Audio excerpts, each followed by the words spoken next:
अस्सलाम वालेकुम हाज़रीन ऐं नाज़रीन ड्रामा सीरियल दौलाब जी नई अपडेट तव्हां सां शेयर कंदासीं। अॼु रिव्यू कंदासीं ड्रामा सीरियल दौलाब जी 51 ऐं 52 एपिसोड जे बारे में।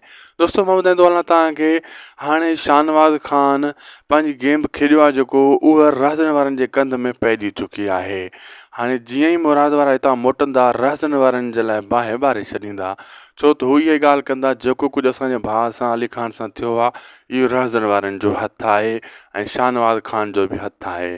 ख़ासि करे हू रहज़न वारनि ॾे वेंदा छो त हुननि ख़बर आहे असां रहज़न वारनि सां धोखो कयोसीं, मुराद खे ख़बर आहे ऐं उन्हनि हिन शइ जो बदिलो वरितो आहे।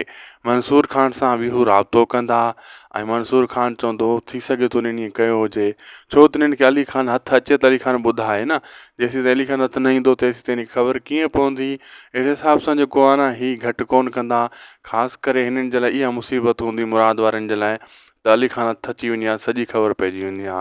बहरहाल हू बि तमामु जल्द इन्हनि खे हथु अची वेंदो ऐं रहज़न वारा हू 100 क़समूं खणंदा इहो असां क़दम नाहे खयो, इहो मंसूर ख़ान खयो हूंदो विढ़ाइण जे लाइ ऐं हुननि खे इहा ई सोच हूंदी ऐं हुननि खे शाहनवाज़ ख़ान ॿुधाईंदो हुयो कोन ककर वारनि खे त इहो कमु मां करायो आहे। वीडियो पुॼाणी ते लाइक सब्सक्राइब शेयर ज़रूरु कंदा दासी टीवी खे।